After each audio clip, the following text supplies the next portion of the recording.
Establishment और PTI के दरमियान बर्फ पिघलने वाली है। साबिक वफाकी वजीर फवाद चौधरी ने नवाज शरीफ से वो अपील कर दी जिसकी तवक्का कोई नहीं कर रहा था। नवाज शरीफ, शहबाज शरीफ और जरदारी को मिलकर बैठना होगा, लेकिन क्या पीटीआई खुद तैयार है? फवाद चौधरी ने अपनी ही साबका पार्टी की दोगली पॉलिसी का भांडा फोड़ दिया। बैरिस्टर गौहर कुछ और कहते हैं और जूनियर वज़रा कुछ और। क्या पीटीआई के अंदर इनकलाब और मुज़ाकरात की जंग छिड़ चुकी है? जानिए इस रिपोर्ट में। नाज़रीन, साबिक वफाकी वजीर इत्तलात और मुंजे हुए सियासतदान फवाद चौधरी ने मुल्की सियासत हालात को संभालने के लिए एक बार फिर बड़े खिलाड़ियों को मैदान में आने की दावत दे दी है। नजी टीवी चैनल जियो न्यूज से खुसूसी गुफ्तगू करते हुए फवाद चौधरी ने मुस्लिम लीग नून के सदर नवाज शरीफ से पुरजोर अपील की है कि वो मुल्क के मौजूदा सियासी दर्जा हरारत को कम करने के लिए अपना कलीदी किरदार अदा करें। उनका कहना था कि मुल्क इस वक्त जिस बहरान से गुजर रहा है उसे सिर्फ मुज़ाकरात ही हल कर सकते हैं और उसके लिए नवाज शरीफ, शहबाज शरीफ और आसिफ अली जरदारी को एक मेज पर बैठना ही पड़ेगा।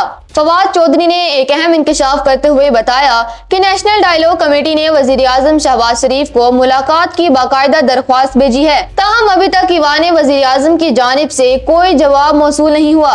उन्होंने मशवरा दिया कि कोट लखपत जेल में कैद पीटीआई के असीरान को रिहा कर दिया जाए तो इससे मुल्क में एक अच्छा सियासी तासुर जाएगा और मुज़ाकरात की राह हमवार होगी। उनका मौक़िफ़ था कि सियासी इस्तेहकाम के बगैर मुआशी बहरान का हल मुमकिन नहीं और इसके लिए हुक्मरान इत्तेहाद को लचक दिखानी होगी। ताहम गुफ्तगू के दौरान फवाद चौधरी ने अपनी साबका जमात पाकिस्तान तहरीक इंसाफ की क़यादत पर भी कड़ी तनकीद की और उनकी पॉलिसियों पर सवालिया निशान लगा दिए।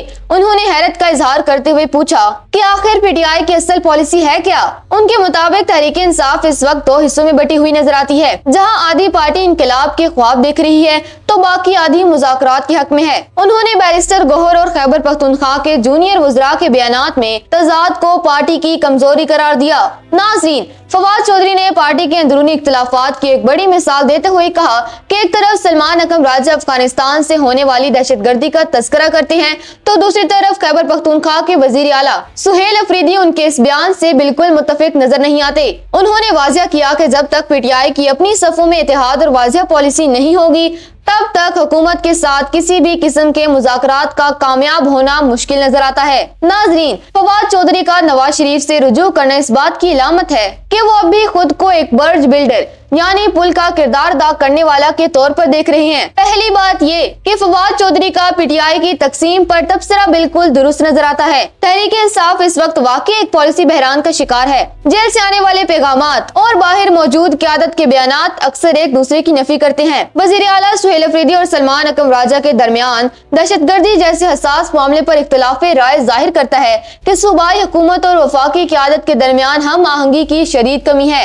दूसरी बात, नवाज शरीफ से अपील करना एक दानिशमंदाना सियासी चाल तो हो सकती है, लेकिन मौजूदा हालात में नून लीग और पीटीआई के दरमियान फासले इतने बढ़ चुके हैं कि सिर्फ चाय बिस्किट या अपीलों से काम नहीं चलेगा। जब तक एस्टेब्लिशमेंट, हुकूमत और पीटीआई के दरमियान कोई ठोस गारंटी नहीं दी जाती, नेशनल डायलॉग कमेटी की कोशिशें महज बयानात तक महदूद रहेंगी। पाकिस्तान के इस्तेहकाम के लिए कोट लखपत जेल के कैदियों की रिहाई वाकई एक आइस ब्रेकर साबित हो सकती है, बशर्ते का पीटीआई भी सड़कों की सियासत के बजाय पार्लिमानी मुज़ाकरात पर संजीदगी से तवज्जो दे। नाज़रीन, क्या आपको लगता है कि नवाज शरीफ फवाद चौधरी की इस अपील पर कान धरेंगे या पीटीआई की अंदरूनी फूट मुज़ाकरात की हर कोशिश को नाकाम बना देगी?